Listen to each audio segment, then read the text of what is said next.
Jnanam paramam dheyam. Knowledge is supreme.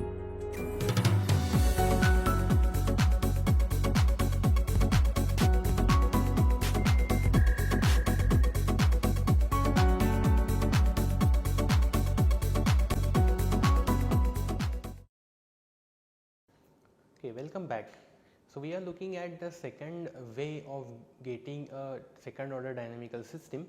Again, we will see that it is based on the primary dynamics, which is first order system, and then on top of that we have an integral controller which is going to make the entire system as well as control this combined controlled system as a second order dynamical system.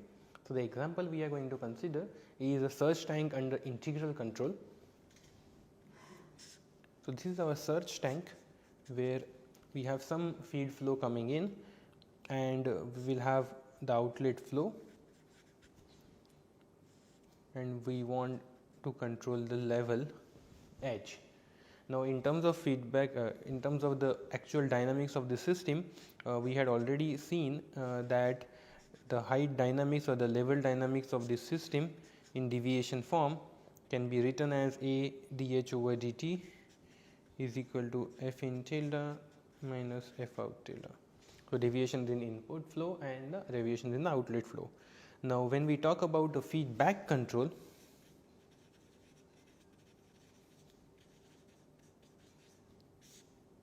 that means we are going to measure the deviation in height, and accordingly we are going to change the outlet flow rate. So that is the philosophy of a feedback control. So the type of feedback control which we are going to look at, the integral control, at this point I will just give you the form of this. In week 5 we will be looking at these type of controllers, and that time it will be more clear about where and why this particular form of feedback control is used. At this moment let me just write down how this feedback control is going to operate. So it is going to give you the value of change in the outlet flow rate based on measurement of height. So it is some multiplication of deviation in height and another parameter, and then you take the integral of the height change as well. So this is an integral control law, and we will be substituting this into the dynamical system, so that we will get the final dynamical system between F in and H under feedback control law. So what we get is A dH over dt is equal to F in tilde minus Kc H tilde minus Kc over tau I integral 0 to t H tilde dt. So this is the final dynamical equation for this combined system plus controller, and in order we now are interested in getting a transfer function between this disturbance and the output level in the presence of the controller. So in order to do that we will have to take a Laplace transform of this equation.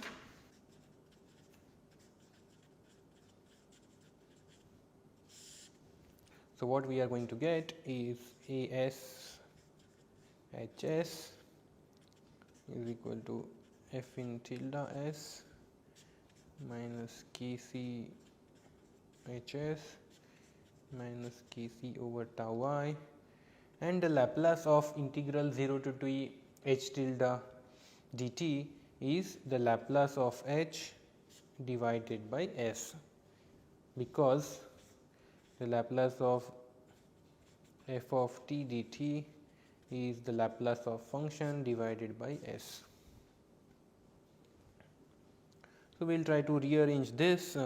What we get is AS plus Kc plus Kc over tau Is, all this multiplied by Hs is going to be F in S. So the Laplace, the transfer function is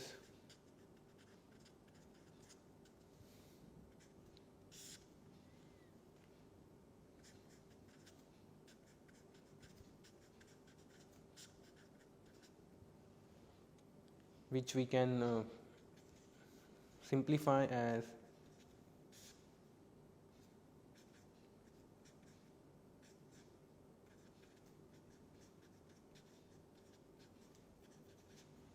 and again we can write the transfer function g in the standard form by dividing throughout by Kc.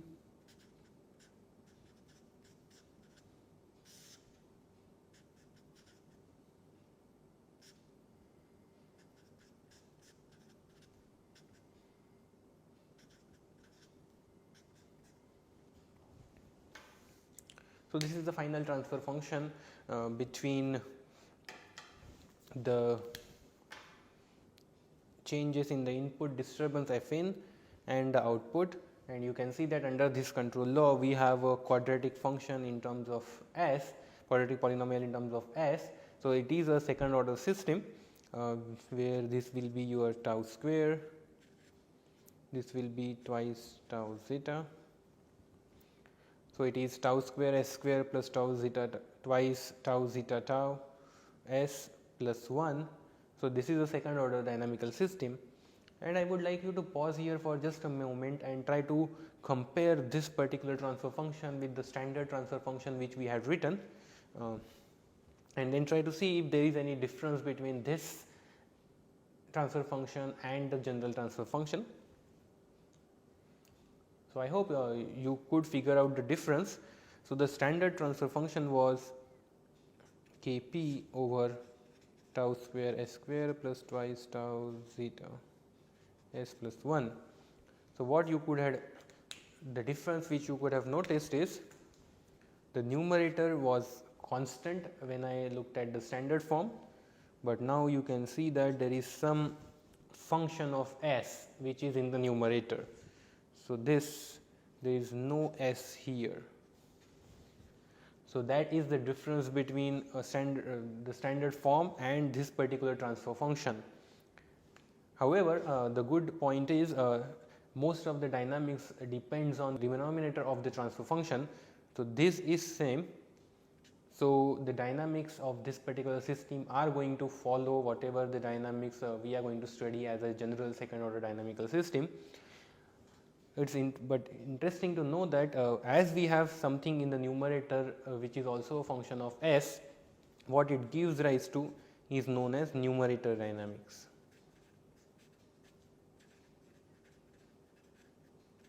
Which are dynamics additional to whatever we are going to get based on these denominator dynamics. So, this will be covered in later part of this particular week, where we will be looking at what effect this S in the numerator is going to have, but more or less the major dynamics is still governed by the denominator. So, whatever results we are going to derive are going to be applicable to this system as well. And what is the actual significance of this S from a more fundamental point of view in terms of this control system, we will see when we talk about this integral control and why we need integral control. As it turns out, this S is going to play a very key role when we are trying to control this particular system.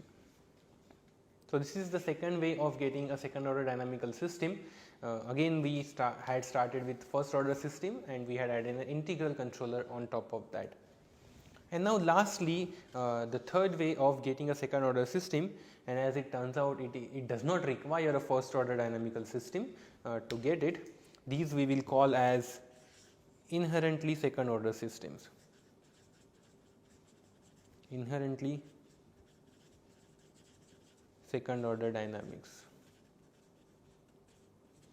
So, these are the systems which by themselves are going to give rise to second order dynamics, and if I want to distinguish them from first order systems, first order system was a system which has a capacity to store mass or energy, or it has some inertia associated with it.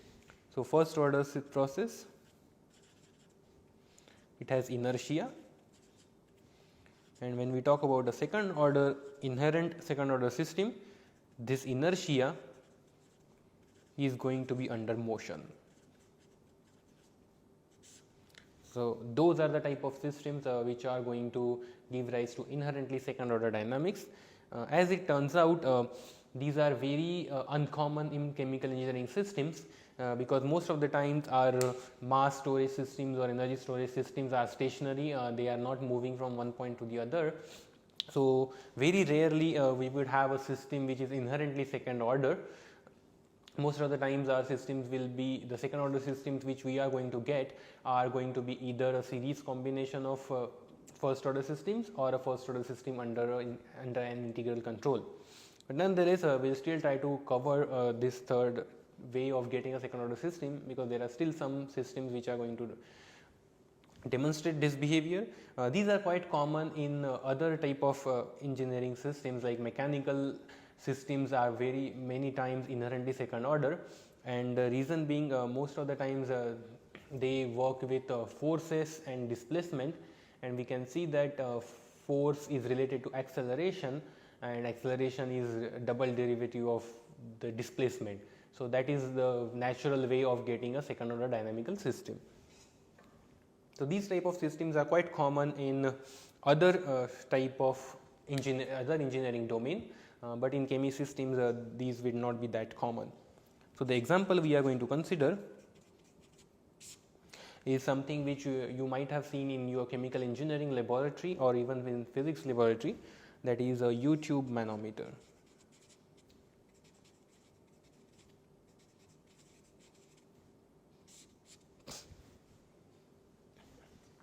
So, U-tube manometer will be something like this.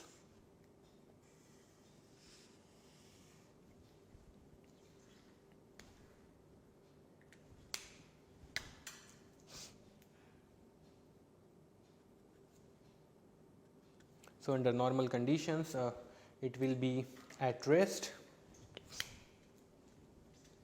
So, we will call it as a 0 position when the pressure on the left hand side, which is P1, and on the right hand side P2, when these two pressures are equal, we will have a steady height, a constant height in same height in both the limbs. But whenever this P1 is not equal to P2, or let me just show P1 is greater than P2, there will be some change in the level. So, one of the limbs will go down and the other liquid in the other limb will go up. So, we will be monitoring. So, this is the height which we are going to be measuring. So, this particular system what we are interested in is whenever there is a change in pressure applied across this particular manometer, it is going to change the height from the steady state, from the basic start base point, and we want to see how that height changes as a function of time. And in some minutes I will be, in some time I will be able to show you that this particular dynamics is going to be a second order system. So, in order to do that, here what we will be writing is a force balance,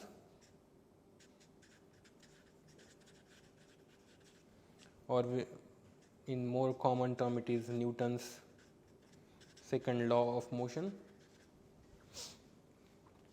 So, we will be writing force balance across this particular plane, let me call it as AA dash plane. So, what we will be doing is we will be writing the entire force on across this plane, and then whatever is the net force, that net force is going to cause acceleration into this particular inertia, which is the total material of mercury or the manometer fluid which is present inside this system. So, let us write this particular force balance. So, the net force acting on this particular manometer would be the net downward force on the left hand side, which will be P1 times area of the manometer, from which we will subtract the pressure force from the other side, which is P2 times area. Then we also have to overcome the weight of this additional mercury. So, what I am talking about is the weight inside this much portion of the manometer times gravity.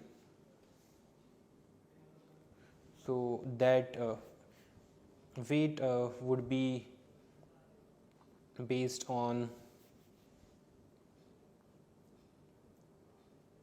density of the manometer fluid times volume, which will be A times 2H times G, and then the last force which is going to act on this system is the viscous force. So, as you can see, when this manometer fluid is going to move in this direction, there is going to be a viscous force acting to oppose this particular motion.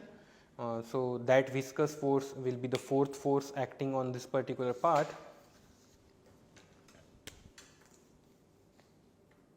which we can write as delta P frictional pressure drop times area, and this net force is equal to mass times acceleration. So, it is the mass of the total manometer fluid which is present, which is rho times A times L, where L is the total length of the manometer fluid. This is the total mass times acceleration, which is d2h over dt square. So, this is going to be the final force balance which we have, and we can now write down how do we get this frictional pressure drop. So, for that we will just assume a laminar flow, because most of the times this flow will be very slow. The manometer fluid will not move that fast, and it's very common, or it's reasonable to assume that this flow is going to be laminar, and if it is a laminar, we can use Hagen-Poiseuille's equation to get this delta P, which would be 8 mu L flow rate over pi r raised to 4, where Q is the flow rate, which I can write as area times velocity, and velocity is going to be change in height, so dH over dt. So, my delta P friction is going to be equal to 8 mu L pi r square dH over dt divided by pi r raised to 4, which on simplification we are going to get is 8 mu L over r square dH over dt. Let us call it equation 1. So, we will substitute this particular result in equation 1 to get the final form of the dynamical equation.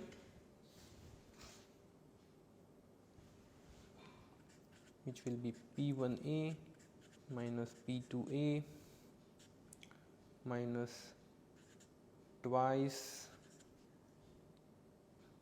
rho GHA minus 8 mu L over r square dH over dt A is equal to rho L A dth over dt square, and we can see that A is common to all the terms. We can also write P1 minus P2 as delta P. So, we can write this as rho L d2h over dt square plus 8 mu L over r square dH over dt plus twice rho GH is equal to delta P. So, this is the dynamical equation which is going to dictate how the height in the manometer is going to change when you apply some differential pressure across this manometer as a function of time. So, before going into the Laplace transform, we also have to write this down in a deviation form. So, at steady state, what we have is delta P steady state is going to be equal to twice rho g h at steady state. So, we can write down 2 minus 3 to get the final deviation form, which is going to be d2h over dt square in deviation plus 8 mu L over r square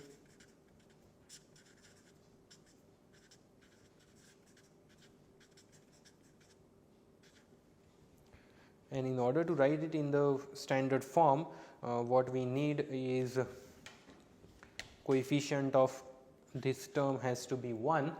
So, we will be throughout dividing by 1 over 2 rho g. So, that gives us the final form as L over 2 g d2h over dt square plus 4 mu L over rho g r square dh over dt plus h tilde equal to 1 over 2 rho g delta p. So, you can see that this particular manometer is going to show a second order dynamical response, where L over 2 g is going to be equal to tau square. This particular term is going to be equal to twice zeta tau, and this is equal to the gain Kp. And if you go through the derivation, we never encountered any first order dynamical system here. This particular dynamics cannot be decomposed into two first order capacities in series or a first order capacity with the control. So, this is by default it is a second order dynamical system. So, whenever you make a change in delta P, it is going to make a change in H, which is going to look like a second order dynamical system. So, these are the three ways in which you can get a second order dynamical response in a chemical engineering system. Thank you.